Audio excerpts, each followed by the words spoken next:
A lot of what people put out on social is fake news. It's just not like, because I'm in like communities and I'm in a lot of different things where it's like, you know, I know that you're just saying that and giving that information to put yourself in a particular stature, in a particular light, and you don't know anything more than I know. Okay, but see, the business space, I feel like you can lead with this fake news kind of thing, and it's easy to spot, right? Yeah. But think about a single mom.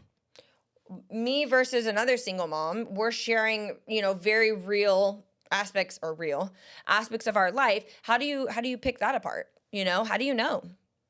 Because you can tell when someone's giving, you know, a spiel that's a pre-written script for business content.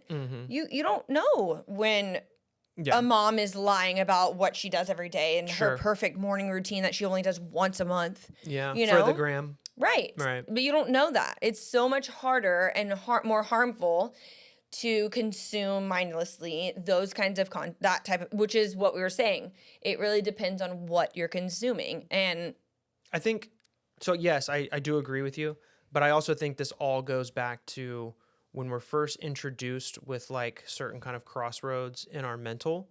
Like I just remember, like, we were talking about movies, right? And I just remember when I was young, my dad having the conversation with me about like, because he would let me watch like scary movies. Like I remember when I watched my first slasher movie, like my dad showed it to me. He was like, he had a like he sat me down and was very serious. He's like, everything that you are about to see is not real. Okay, like, I learned at a very young age to be like skeptical of a lot of shit, right? But like safely skeptical, like not like I'm scared, like not like the world is all bad or whatever. And there's, you know, there is a lot of bad in the world, but there's also a lot of good, right? And I think just learning how to navigate those waters, the younger that you can more healthily navigate, the better you're gonna have. I think because later. I'm such a believer in people, and you can call me naive, that's fine. I don't have that level of skepticism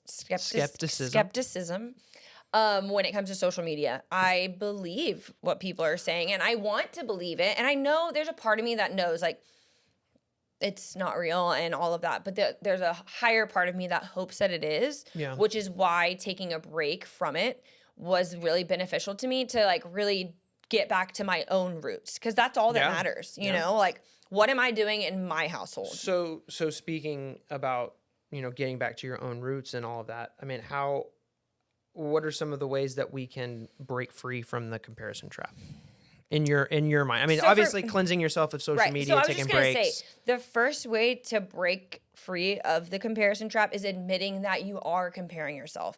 And I know that sounds really AA-like, you know what I mean? But it's very true, because if you're in denial that, you know, you're finding struggles in social media or whatever you're consuming, then you're not ever going to break free of it. You're going to just keep going and going and going and down this more deep, you know, detrimental, I guess, path. I think the next way of breaking free, and this is a biblical perspective, but you're good at this one. Are you going to say the gratitude one? No, I was actually just going to say... You're good at that one. I'm not so good at that one. So yes, gratitude. But what I was going to say is, like, reminding yourself of who your identity lies in. Like, if you're a believer, then you're reminding yourself of who you are in Christ is the most important, like, way to break free of those comparisons. But also being thankful for the things you do have and not looking for the things you don't have. And if you haven't seen me talk about that in previous episodes, I do think some type of gratitude practice is extremely beneficial for many reasons.